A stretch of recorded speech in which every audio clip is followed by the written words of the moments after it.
Today we're welcoming Jake Beaudin to the show today. I'm very excited to have him on. He is a very well thought out expert in terms of weight loss. He talks a lot about GLP-1, peptides, a lot of different things that most people don't think about because we look at weight loss in general. Most people who do it in the long term, they fail. And it's not because they're not trying, it's because they have the wrong information. This man right here really knows how to help people, and he has an amazing story, and it's a great heart, and he really wants to be of service. So pretty happy to have him on the show today. How you doing, man?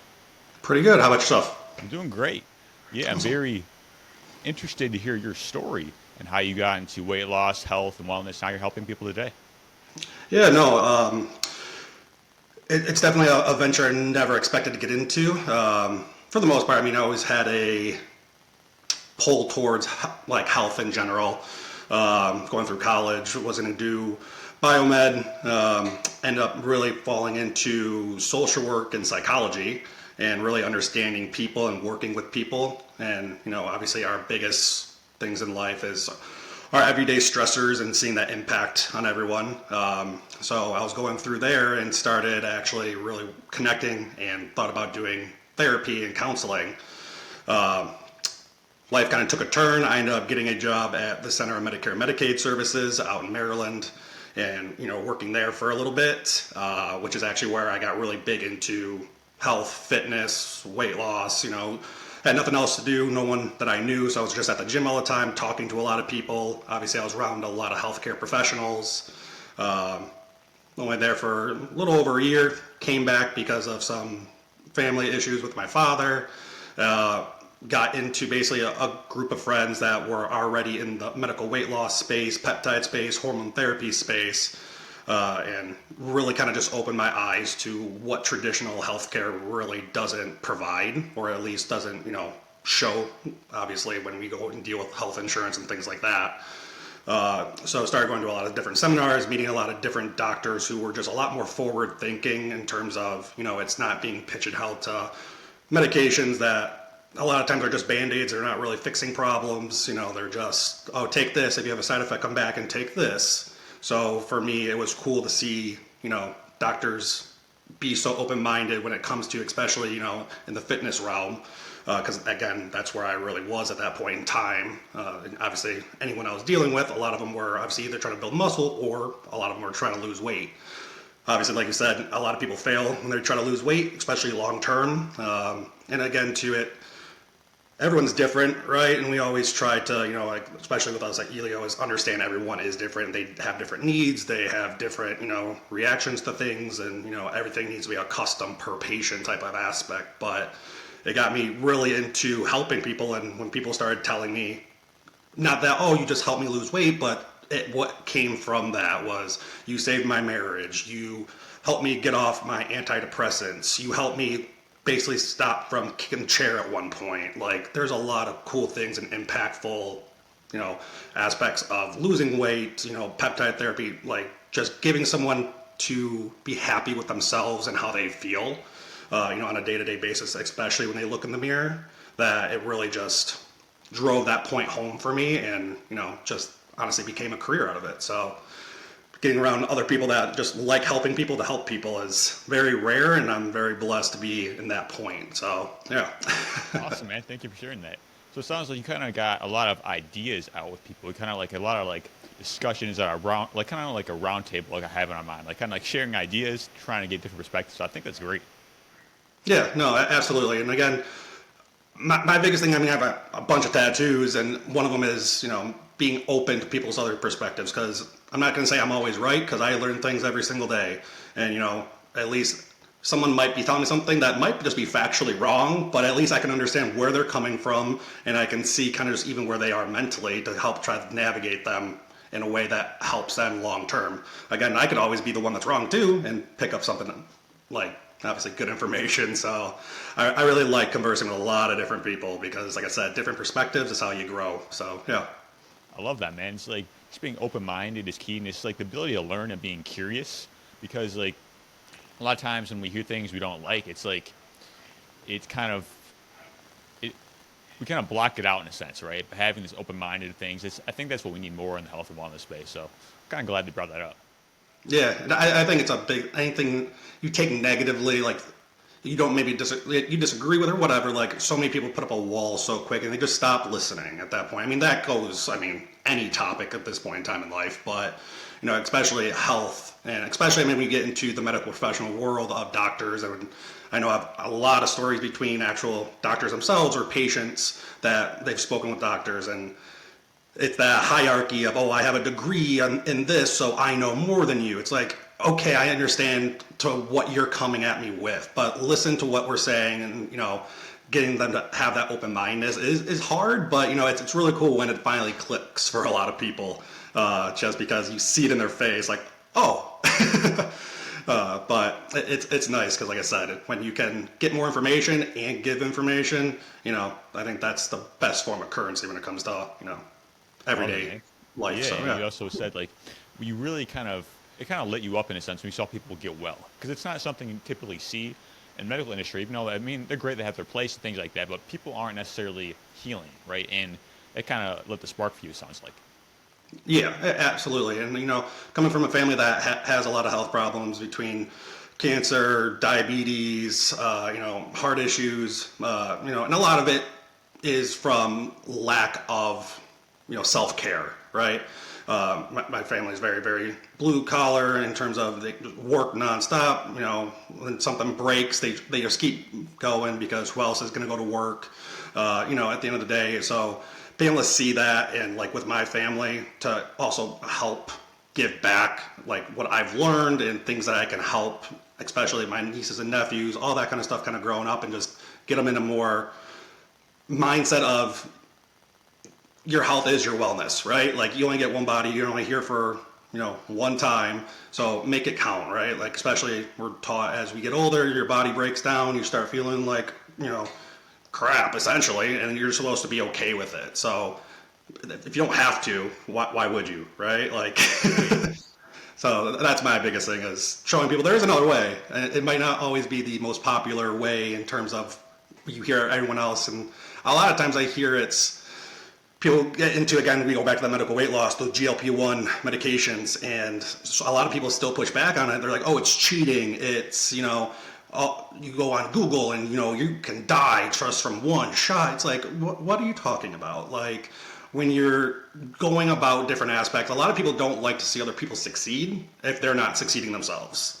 And, it's nice when you get, again, back to that open conversation and people are more open, they finally understand it. And then I've had people where they were like that. They were very pushed back against, they got something good for themselves, so they want to hold it to themselves. And now all of a sudden they're sending their friends and family to come like talk to us and be like, hey, they helped me. Now you can go help. I'm like, that's the kind of growth I like. Obviously the health side is amazing, but just, that connection of understanding health for other people too. So it's definitely an adventure, that's for sure. Every day is different. I love it, man. So what exactly is your approach to weight loss? Like when you see patients, like walk me through the process. So going through the process, I mean, obviously, I would say 80% of our patients come to us, and one of their goals at least is to lose weight. Obviously, again, we do a lot of different aspects for their health too, but it's first trying to understand how much weight are they trying to lose, why, trying to understand where they're mentally at, what they've done already, because again, we're not trying to reinvent the wheel either. At the end of the day, our services aren't insurance based, so they are paid for, out of pocket. So if they're using a debit card, credit card, we do it like HSA, FSA accounts, it's still their money that they're spending. So we want to make sure they're having, results from whatever they're doing. So, obviously we go through the health history, BMI, which again, BMI to me is very, very skewed and stupid. Because they'll say I'm morbidly obese because I'm 6'2", 225, but realistically I'm at like 6% body fat maybe. But again, too, the BMI chart is, again, all over the place. So really understanding the person, kind of what they've been struggling with, because obviously there's some people that just want to lose weight just to lose weight, vanity-wise, but a lot of people have health issues that are stemming from it. Like they need a surgery and they just can't have it until they lose a certain amount of weight. They're at a point where they can't hang out with their grandkids or, even their kids and be active without pain in their knees just because it hurts too much to walk. Like there's trying to really understand the person first and seeing why they want to lose the weight really helps us gear them for one, long-term success, right? Because our big thing is being on these GLP-1 medications, let's say we go that route, is if you don't have to be on it for a long period or life, why would you be? So our whole thing is lessening your body is the best route if we can do that. Just like dosing purposes, like when you get into those type of medications, they always say, oh, you start at one dose and then you scale up every single month. Well, yeah, you start at a low amount because your body needs to get used to it, but if you're having results at a certain dose, you don't need to move up. And obviously, our opinion, because again, why put more medication in your body if you don't medically need it? You're getting results. And, for us, again, tracking the person, how they're feeling, what they're doing, making sure that they're staying hydrated, if they are able to be active, not being a couch potato, right? Like making sure they're putting the effort in on their end. But I tell people using the time while they get on a plan to learn new habits. A lot of people, their eating habits are just not good. And that's one thing I like about these GLP-1 medications, truthfully, is because it allows people the time to rework their eating habits. So when they do come off the medication, they can carry those over and translate over to maintain the weight loss. I tell everyone, look at it again as a Kickstarter, get you to where you want to be. And, like we're talking just a little bit before the recording, everyone is different. And, we want to make sure their goals, obviously they will change at some point because they will achieve their weight loss 9 times out of 10. And then there's something else that you're like, hey, this is kind of bugging me. Like, what can I do for, some better sleep? Like, it's a little bit better now since I lost the weight, but, what about this? Or my skin health is just not what it was. And, for us is, again, just understanding the person, what they're wanting to do, and, continuous follow-up and follow-through with them, because we have to make sure they're accountable, but we have to make sure we're accountable on our end too, because, like I said, if you're spending money on something, I'm a firm believer, I want the results from that. So that's fun. Make sure that we do the same thing for any patient that comes through. So, yeah. Oh, man, I like the customized approach, right? Because when you see people, like, they always have different reasons on why they got to where they are, right? Yep. And understanding the reasons behind it is important as well. And just kind of like customizing the approach moving forward, because if you just kind of have one customized protocol for everyone, I mean, it doesn't really work, as you know, because it's like, that's what a Cookie lot of cutter. people do, unfortunately. And, just kind of listening to the person, which it seems like you absolutely do. Yep. And that's our, like I said, cookie cutter. It can work for quite a few people, right? But again, why be cookie cutter if you don't have to be? Trying to understand the person, their body, where they're at, and making sure if something's not working, we can make a tweak. We can, obviously just change the plan, because again, it's not pigeonholed to one specific thing. And, with our pharmacies that we partner with, they have a lot of different options that, we can implement and change around, potentially like venturing into blood work, checking their hormones, looking at their cholesterol, all this kind of thing. Because, obviously the body has a lot of pieces, and we try to, focus on as many parts as possible to really understand it. But again, the person themselves and their mindset is huge. So we like to make sure that they know they're not alone. We're here for them, and we'll be annoyingly follow-up-y to keep them honest. So, like I said, just want to help as many people as we can. So whoever we can, awesome. Again, we're just here to make sure that people have access to this type of healthcare. So, yeah. Yeah. As we were talking about, there's always like another way, right? Because we tried there's certain things and we don't get results, and we just kind of throw in the towel. But instead of like, there's multiple paths to the goal, just keeping an open mind and like, what can we actually do next, right? Like, keep that goal in mind, just keep moving forward. And there's always a path forward, I see. Yeah, absolutely. That's, again, making sure that they understand what path they're on. And obviously, like I said, sometimes that path changes, new life circumstances pop up, and, understanding that not every single day is going to be a win. Like I said, I just post for on our social media for Thanksgiving. Thanksgiving isn't a test. It's one day. It's, have the pie, have the mashed potatoes, have laughs, with your family, friends, whoever you spend it with. Like, enjoy it, because the biggest health issue is stress. So when you're trying to fight it and, trying to stay quote unquote perfect, no one's perfect. So there's going to be something that breaks down, something that messes up, whether it's in your control or not. And again, making sure people have that mindset of just keep going forward. Just keep going forward. Not every day is perfect. Not every day you're not going to want to, but one day at a time. So yeah, I like to have that mindset too. Absolutely. So, what are the biggest barriers you see when it comes to weight loss? Like when people are trying to go on this route, like what are some things that you commonly see that are holding them back? Coming holding them back, one, again, trying to make sure we allow access to as many people as possible, right? So when that happens, and again, paying for out of pocket, finances for a lot of people. And it's not even so much that a lot of times they don't have the financing, because again, we work with even programs like Care Credit, where it's a small monthly payment that we get them get approved for. If they get approved for it, 12 months interest free, and they could be only paying like $60 maybe a month. So it's not always the financial part where they just don't have the finances. It's just the mindset of investing into their own health and their self. Trying to get them to understand, because we get a lot of pushback from people like, oh, well, my insurance will cover this. Okay, well, then go see if your insurance will cover it, because they're not going to, because that's why you're here. You more than likely have already tried that route. So trying to get the people to invest in themselves is very, very difficult. And I think that's actually the biggest prevention, because once people get into plans, whether it's just weight loss, whether it is hormone therapy, the only time people really aren't successful is when it's actually on them. Like they're not doing what they're saying.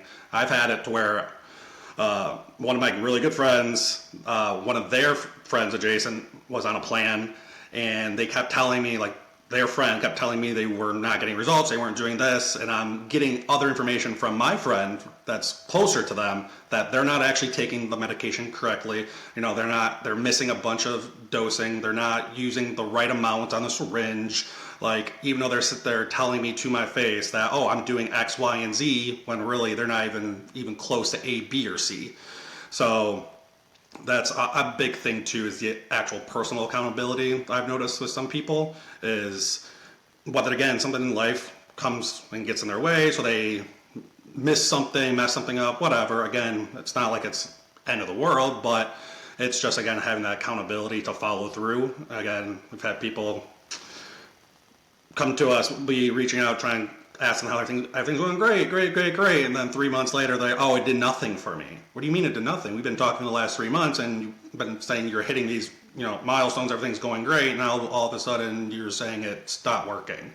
Like, it's again, sometimes a communication barrier. But again, too, when you get into a plan that is more customized for you, not everyone is going to have the most dramatic results right off the bat. Again, trying to find dosing for people that works for them specifically. If one of the GLP-1s like semaglutide isn't as effective, trying trizepatide or the newer retatrutide, seeing what actually works for that person, and getting into a dose that is beneficial, because some people, again, too, have that aspect of, well, my friend Mary Jane is on the same medication and they've already down 20 pounds in 2 weeks. I'm like, well, one, that's not healthy, but two, you're not Mary Jane, and at the end of the day, we need to make sure that the dosing that works for you might not be what's working for her, and that's okay. So making sure people have this, again, that mindset of knowing the end goal and pushing one day at a time, because again, it sucks when it's not a direct science of what just works for everyone across the board, and it has to be custom per patient. So making sure people understand that, I think, is the biggest barrier for most. So yeah. Yeah, so that mindset of investing in yourself is key. Like, Yep. your health is like your number one asset, really. Like, understanding your reasons, like, as the reasons reap results, right? Like, knowing your why, who you're doing this for, and understanding, like, the life that you have right now and the life that you want are two different things. And basically kind of pulling yourself toward a higher vision, right? Mhm. And keeping that inspiration in mind and doing whatever it takes. Like, what do you want, and what does it actually mean for you? Like, what will it look like in your life once you actually achieve it? Yep. It's really hard for people to look in the mirror and actually see what's there, right? Like, we always build up our own image in our head. Even our voices are different than what we actually hear. So what you hear versus what I hear in my head is completely different. So I mean, even the image that we create for ourselves, to break that down takes a lot for someone to finally accept it. Whether they need help, whether we see it a lot with, because we work with males and females. Like for the male side, for our hormone therapy side of the clinic, they're not coming to us for, they have a quote unquote problem 9 times out of 10. It's usually more of a vanity reason, but you start talking to them, finding out the person, and realizing they're actually having a lot of these symptoms and issues. They're just not the forefront reason that they're coming to you for quote unquote help for. So understanding each person and kind of making sure that, again, the mindset of why they need help, and again, how you frame it for people. So again, getting them into that mindset is huge. But yeah. Absolutely. So you're actually using a lot of peptides with people, is that right? Yep. We do a lot of different peptides coming, because all of our pharmacies are 503A and 503B FDA DEA pharmacies that make all of our medications, including our peptides. Got it. Can you explain to people what peptides are and what value you can get out of them? Yeah, absolutely. So peptides are pretty simple when you think about it. They're just amino acids that are linked together in a specific chain that when they enter your body, cause your body cells to do something naturally. It's not putting anything extra.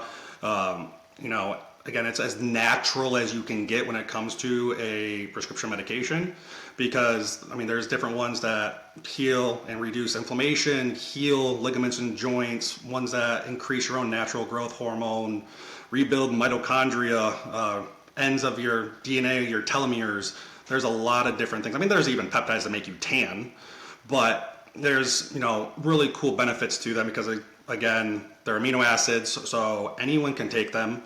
Obviously there's some caveats with different things when it comes to growth hormone and certain patients that have a history of cancer or something, right? But for the vast majority, just about anyone can take them. And when we're looking at them, you can stop them and start them without any issues. Our biggest thing for people is trying to frame the peptides as goal-oriented medications that just help alongside whatever therapy they're on. Because, like I said, at the end of the day, there's a lot of interesting, cool ones that a lot of people just don't know about. Trying to get them access to that and make sure that they have a whole arsenal of options to get them to their health goal that they may have never had before, or quality wise, because like I said, all of our stuff does come from prescription pharmacies, and it's not a back alley website online that buy 2 get 10 free type of thing, quote unquote research purposes only. Like, obviously we fight that on a daily basis, but like I said, for anyone that wants to try peptides, having an actual medical prescription, one, it's legal. You know what you're putting in your body. You can travel with it. And like I said, if you're going to spend the money on something, make sure you know what it is and it's actually going to work. So that's our biggest thing for peptides. Absolutely. And you talk about GLP-1 as well. Can you explain to people what that is and how it's involved with weight loss? Yeah, so again, a lot of people are hearing more about GLP-1s. Again, basically it binds the GLP-1 receptor. Semaglutide is probably the most popular just because it's been advertised, we'll say it for the most part, which a lot of people know the brand names as either Ozempic or Wegovy. Again, Ozempic and Wegovy are the exact same thing. Semaglutide, Ozempic is the quote-unquote FDA-approved version for type 2 diabetes, whereas Wegovy is for medical weight loss. So when we're getting into those medications, trizepatide, known as Mounjaro or Zepbound, axon 2 receptors, and retatrutide's the newest one. It's owned by the same company as Mounjaro, and they're basically trying to get it, quote unquote, again, FDA approved to have a brand name on it for insurance purposes. Again, these weight loss medications, apart from retatrutide, have been used in the space for multiple years, even prior to the FDA approval that was huge a few years ago and posted everywhere, like Wegovy and all that. Like, our clinics have been using semaglutide, the GLP-1, for weight loss for 2 to 4 years even prior to that happening. So again, it's off-label use. A lot of medications, yeah, they have a use, but they can be used for like 5 other things, right? I mean, that's a common thing.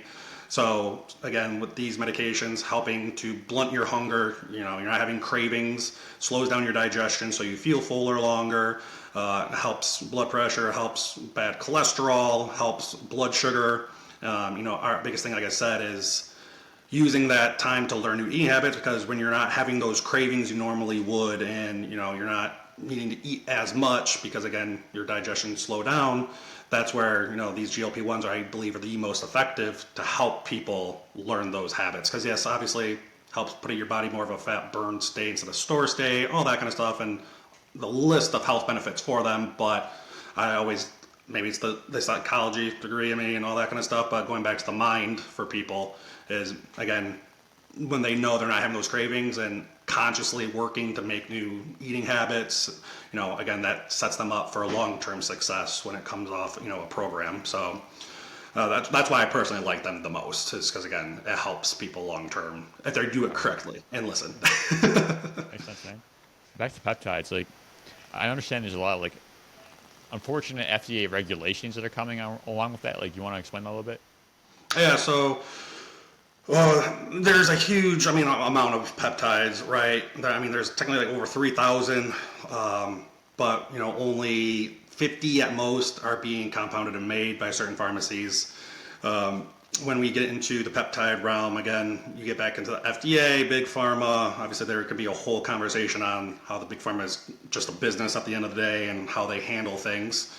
But for probably year, 2 years ago, something like that, FDA went around and put a huge list of peptides on I think it was a category 2 watch list. I might be wrong on the number, but basically it says the FDA is quote unquote reviewing these medications for their safety concerns. So when this happens, they can still be made, they're still fine, but any pharmacy that does make them are just under the possible scrutiny of being audited more, having a lot more just random visits from, high-ranking individuals, and just basically puts a target on their back. So a lot of pharmacies stop making them, just as a, less of a headache. Where what we were told even by an actual pharmacy rep, because they have a few FDA and DEA counselors, I should say, and obviously everything now too, administration-wise, makes sense as well, but we're told that potentially a big pharma company has pending patents on a big list of peptides. So what that means is if those patents clear, they control those peptides, and basically anyone that makes them can be sued and fined. Kind of where we see with like the GLP-1s, where the huge shortage for Ozempic, Wegovy, Mounjaro, Zepbound, those companies, why all these other pharmacies could be making, the quote unquote compounded generic version, which again, it's the same medication, just the name brand's on top of it, was because there was deemed a national shortage by the FDA that the patented, companies that own them can't keep up with demand. So it allowed other pharmacies to make it without being sued. That got lifted not too long ago, to where like Lilly Company started sending out even cease and desist letters if you were a clinic that had trizepatide on your website. That they get really big into patents and medications on who can make it and who not. So it makes sense for peptides for a big pharma company finally to kind of come around and try to essentially corner the market with them. They're still able to be made and things like that. Like, again, we have a few pharmacies that make a wide range of them, that make different blends of them together. So it's nice that some pharmacies are still pushing back against that, ruling thumb, essentially. So like that's the big part, is it's always that evolution of watching what actually happens in this industry. So, we always knew that this would happen with peptides, and it's been a roller coaster to say the least, but we're also, like I said, blessed that there's still pharmacies that are actually making it. So we'll see what actually happens. To my understanding, like, peptides aren't medications; they're just kind of like these natural substances we have in the body, but we kind of amplify them. Is that right? Yeah. So again, amino acids, right? We make them ourselves, and then we get the rest from food, all that kind of stuff. So again, they take certain ones into a chain. Depending on how long that chain is, it could be 4 aminos long, or testosterone that's like 43 aminos long. It goes in your body. So, like I said, it's almost as natural as you can get. Again, doing it correctly. And I mean, what's cool about them, again, being that they are just, again, aminos, when it causes something to happen in the body, and let's say you have a potential side effect that occurs, they can find out what part in the chain caused that. An example of that was melanotan. It increased the pigment, so people would tan better. I think this is a story I always tell. Again, I need to re-fact check it because it's been about 6 years since I re-looked at the story. But it was developed around, I think, Arizona, because fair-skinned people that were burning all the time, so they developed the peptide to help increase the pigment so they could tan and they wouldn't essentially, burn all the time. Well, a side effect was they saw in a lot of people it increased their libido. So obviously their sex drive. So they are actually able to find in the sequence what caused that, extract it, make it its own, and amplify it by 100. And now that is actually an FDA-approved peptide, which is called PT-141. So again, it's cool because they are literally just little blocks put together, and again, as natural as they come. So, trying to get people to understand that what they really are and break it down and how simple it really is as far as to understand them is, even mind-blowing for a lot of people because they don't think it's that easy to comprehend what it is. But I'm like, nope, it really is that simple. I mean, that's what the FDA likes to do. They classify certain things as drugs so they can regulate them. I mean, we did the same thing with stem cells. They tried to. It's like they try to classify your own stem cells when you and when you try to do that therapy as a drug, so they can regulate them. It's ridiculous. Yeah, like I said, at the end of the day, love-hate relationship with the FDA, right? Because they obviously are very, very good quality control, making sure, purity testing, make sure ducks in a row for everything. But at the end of the day, they're also still a business, right? So, I mean, I always roll with the bunches, figure it out. At the end of the day, it's never going to be easy. So, a very big person on something happens, duct tape it together, figure it out from there. But like I said, need to always, again, be open-minded, like we were talking about earlier. Yeah, moving forward. Yep. So, to my understanding, peptides are typically injected. What are the ways you can kind of utilize peptides? Is there certain things, or just mainly injection? No, so there's a few options. And again, anything injectable, so we talk about it's usually a sub-Q injection, so insulin needle, very small, just in the skin, is going to be one of the most bioavailable in comparison to, an oral pill form. Some of them come in nasal sprays.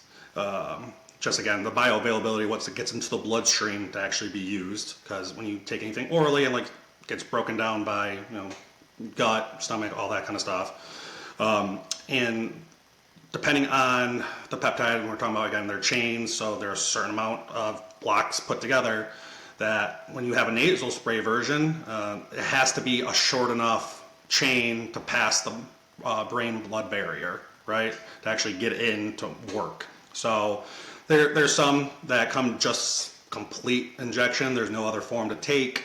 There's some that come, also possibly a capsule version. Again, some also nasal spray. One of them, when we talk about BPC 157, it's probably one of the most popular peptides for anyone that starts getting that space. Injectable version and then the oral version. Now, the use for it, when I talk to patients and why they would want to use it, kind of comes down to, again, why they want to use it versus what method we would use to administer it.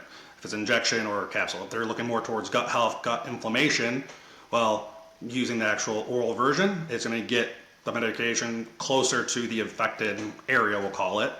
Whereas injection, when it comes to injury and things like that, obviously you can get it closer, injecting it closer to that area. So also, again, talking to the person, understanding why they would use it and, seeing if there's certain routes or alternatives.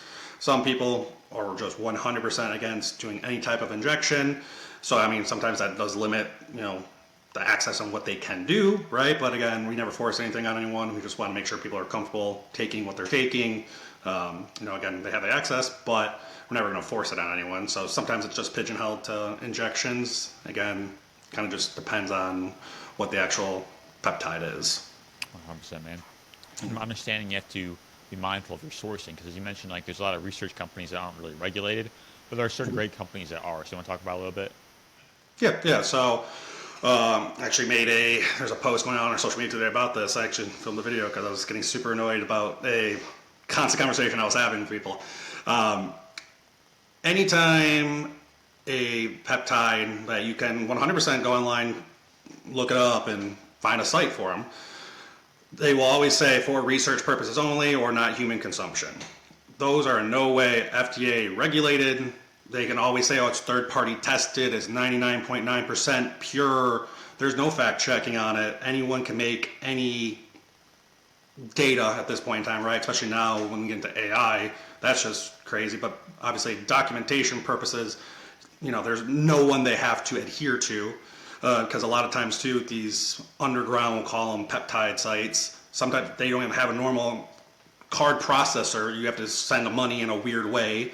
So again, back alley. So when you're dealing with sites, again, they are cheaper, not going to lie. And, at the end of the day, cheaper isn't always better, especially if you have to 100% inject it into your body. I want to know where it's coming from. But I try to tell people in the mindset of, if you're a person that's dealing out these underground medications and you have enough powder to make 100, sustainable doses for people, but you can kind of push it to make 150 if you move some powder around just a little bit and it kind of underdose other people, or you add a little bit extra in of something else to fill the void.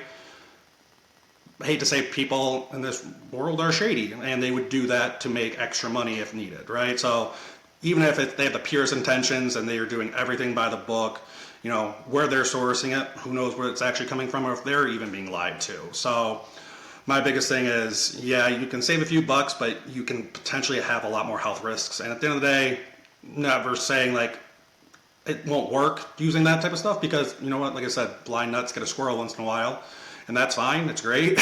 But at the end of the day, to have that peace of mind of knowing where it's coming from, putting it in your body, and you're not having any issues, because is coming from a actual legal prescription, again, that you could carry, if you're even going through an airport, that type of thing, is my biggest pushback for a lot of people. Is if you don't have the money, that's fine, then don't spend it, but don't also spend it on something cheaper that could potentially have a lot more health risks to it.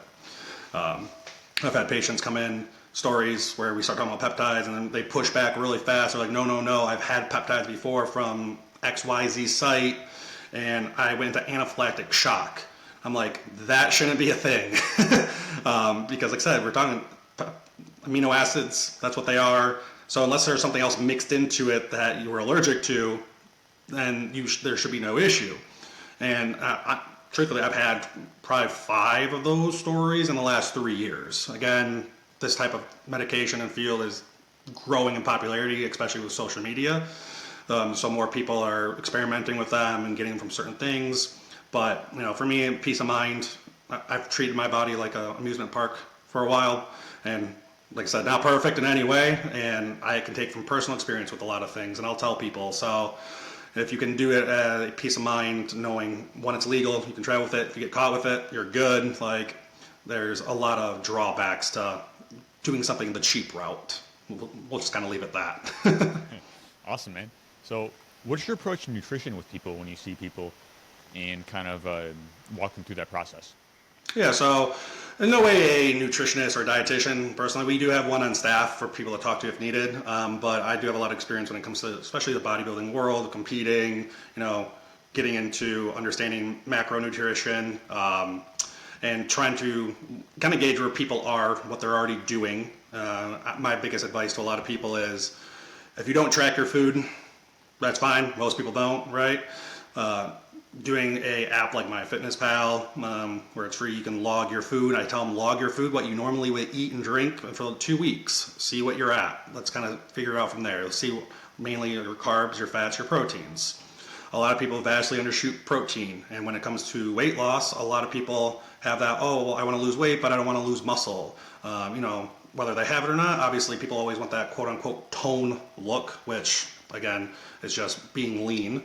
So again, making sure people are eating adequate amount of protein, eating that also before you eat anything else in your meal, because it's the most filling, it's the most thermogenic, so your body's actually going to burn more calories digesting protein than anything else.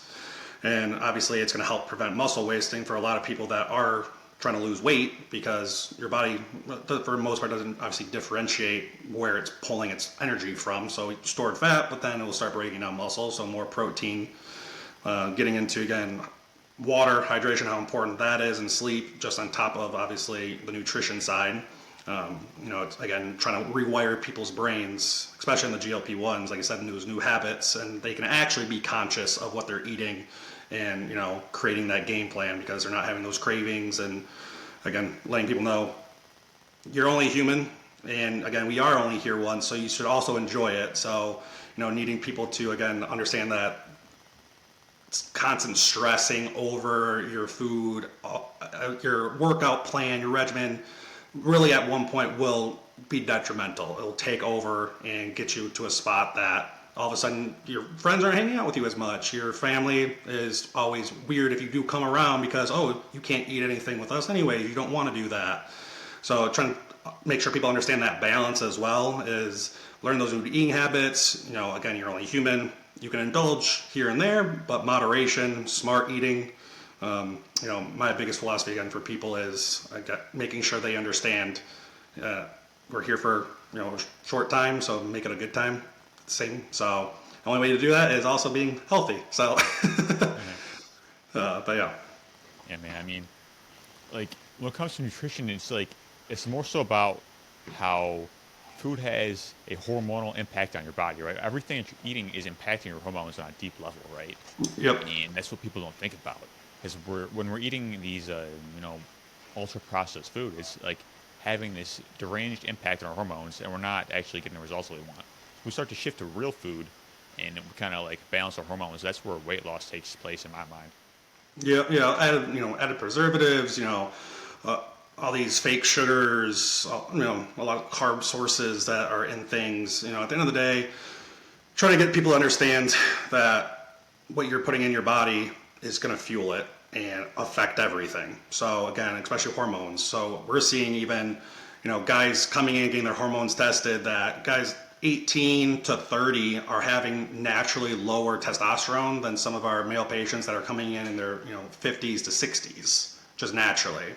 And when you start making correlations on the foods that they're eating, and all these added things that are added into our food nowadays, we are seeing it hormonally suppressing a lot. So for us is, again, you can't control everything. Like I was saying earlier, you can try to. Obviously, not everything's going to be in your control, so things are going to happen. You kind of roll with the punches, but trying to make as many smart choices as possible, especially, like I said, coming to food, eating real food.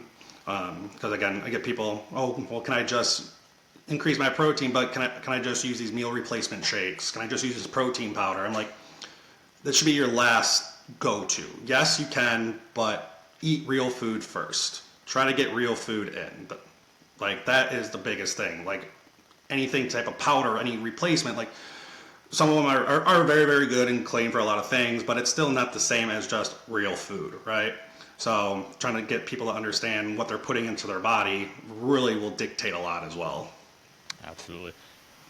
Can you actually explain to people what hormones are? Because a lot of us, we may not have an understanding what that actually is and how they actually impact your body. Yeah, no, I have a few different analogies when I talk to people.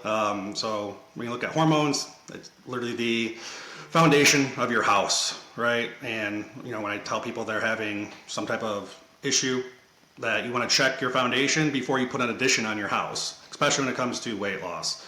Your hormones, we're looking into testosterone, estrogen, DHEA, progesterone, right? Thyroid. We do multiple tests on your thyroid. There's so many different aspects to it that, again, you can even view them as the legs of a table. One starts breaking down, yeah, that side's going to start leaning, but what happens to the tabletop? It leans with it because everything else is affected and connected. So when one hormone starts breaking down, the rest do too. So your body naturally produces your hormones, and as we age, they just naturally break down and stop producing. And that's when, like, a female goes into menopause. they get hit with it worse because their hormones, for the most part, just stop producing altogether. That's why, obviously, when their cycle stops, there's a lot of things to it. Obviously, when we think of hormone therapy, a lot of people will jump to TRT, so testosterone replacement therapy, mostly for a male, and that's been more focused area for a lot of places I've noticed, whereas hormone therapy actually started originally for females. So again, looking at your hormones and understanding that is your body's chemistry, that is what's making everything work. And again, they work together, not one hormone controls only one thing. So there's a lot of overlap, and trying to, again, understand the body as how many pieces, and a big oversight view of it. Because again, naturally the one thing we're guaranteed is that our body's going to break down, our hormones are going to start breaking down, and if you can replace that and put it back in, because again, only way to get them to really get them back to optimum level wise is in putting them back in. Yeah, some things in your diet and workouts, sleep regimen, stuff like that can help a little bit of fluctuation with them, but once you to a certain point, your body just won't produce it anymore. So supplementing it back in is a very bigger side of medicine. I've noticed that is getting popular, and it's getting less taboo because everyone always looks at steroids and that type of thing. And again, coming from the bodybuilding world, I see a lot of that where people are like, "Oh, you're a steroid dealer." I'm like, if that's the way you want to look at it, like, okay, but first tell me what a steroid is. And they're like, I'm like, exactly, you don't even know what you're talking about. But at the end of the day, trying to understand, everyone has them, testosterone, estrogen, obviously different amounts, but trying to make sure that people know that's their foundation of their body, and they always should check that no matter what, just for their own information. Whether you do anything hormone therapy wise, obviously popping the hood is really good for your own, just again, overall health for information purposes. Absolutely, man. So hormones are like these chemical messengers that kind of send messages throughout your entire body. Is that right? Yep. Obviously, like I said, they all have different routes for what they need to do. Some break down into different ones, different conversions and things like that. But again, being the chemical makeup of your body is, the big aspect to what your hormones are. Awesome, man. What are some other ways we can potentially optimize them and kind of influence our wellness in that way? You mean outside of, obviously medication therapy? Again, we start going back to what you put into your body, right? Whether, nutrition-wise, obviously alcohol plays a big role with a lot of things. Staying hydrated, your sleep, your, just everyday workouts, whether you're actually going to the gym or you're just getting moving, because not everyone can go to the gym. So again, just trying to be active. A lot of those things obviously play a big role in your hormone production. Helps obviously dopamine release. There we go. Kind of think of the word there. Because again, when you work out, let's say you go to the gym afterward, 9 times out of 10, most people feel way better. They're like, "Oh, this is awesome." It's because their endorphins and dopamine and things, serotonin are released, so they feel better. Again, that is leading into more hormone production because, with the body, once you think it and feel it, your body follows 9 times out of 10. Like I said, it's not a cure, fix all, because again, the only thing we're actually guaranteed is for our bodies to break down and die. So, doing everything on your end is, crucial, like I said, mindset wise, because yeah, you can go do hormone therapy, but if you're still not doing anything personally to help, better your situation, well, you're going to get so many benefits out of that. So, like I said, for most people is trying to understand the day by day and having that, goal vision of, the self that they want to be, like you mentioned earlier. Absolutely, man. I love it. So, is there anything else specific that is on your mind that would really benefit people in terms of peptides, weight loss, anything we haven't covered? Overall, no. My thing is for people to understand I'm not perfect. No clinic is perfect. But getting as many opinions and information as possible is key. Talking to, if you want to go talk to a bunch of clinics, see if something is right for you, do that. just don't base your sole information off of just Google or, the social media influencer that I saw, all that kind of stuff. Because when you have a social media influencer and they're pushing something, there's a reason they're pushing it, right? Yeah, they might believe in it, all well and good, but that doesn't mean, it's best for you. It could be, I'm not saying it won't, but getting as much information for yourself and research and being willing to ask that question, whether it is for us at Elio, whether it is just another clinic in general. So I do also encourage people that will come to us, they'll ask questions, and then you can see they're unsure, and I will literally say, go ask X, Y, and Z, come back, if you want, and see what they say. Because, at the end of the day, wanted people to have that mindset and be sure that they're ready to invest in themselves and, build that trust partnership. Because, again, wanting to get someone to where they want to be health-wise is huge, and, we don't take that lightly. So, like I said, I want people to always feel comfortable with whoever they work with and understand that if they're in a situation that they feel like they're not getting adequate care, they're not getting, let's say they're in hormone therapy and their prescriptions aren't being filled, they're not being checked on, their blood work is not being, constantly done, and you feel something's just off, like, it's okay to reach out to another clinic and try to, put yourself in a better position. Don't ever feel like you're just stuck somewhere. Because like I said, at the end of the day, this is your body. You're putting this stuff into it to feel better. So, whoever you're working with should also have that same, mindset as well. So, Absolutely, man. Just give yourself permission to change. Like having people that are aligned with your goals in your corner is key. Yep, absolutely. And there's been times where I turned some people away in terms of what they're needing isn't just our reputation, like it's just not in our niche, and helping them refer to another possible doctor that could actually help them. Because again, we're never just going to just say yes to every single person and be like, oh, get your hopes up, like, being very realistic. So that's my thing, is making sure, again, that partnership and trust and both on the same, wavelength for everything is what makes, plans actually work. So, yeah. Absolutely, man. All right, I appreciate you coming on, sharing your story with us, all your insights. I think like understanding like how our biology works and how we can actually take action based off of that is really important. This understanding hormones, what peptides are, and kind of like a customized approach, which was kind of the theme throughout the episode. Kind of like a tailor-made approach to your own wellness and your own goals, and that's where it all starts, man. Just kind of all starts in the mind and living a life of virtue, really. Because once we have our health in alignment, man, we're just kind of like on fire for life, really. I find like we're just kind of in alignment, and we're just kind of like feeling good. And when we feel good, we make good decisions. So appreciate you coming on, man. And if people want to get connected with you and your work, where can we find you? All social medias, and our website is joinelio.com, ELEO. So, like I said, all social media platforms, join Elio as well, and follow us for cool information. So, All right, man. Thank you. all right, thanks. Appreciate it.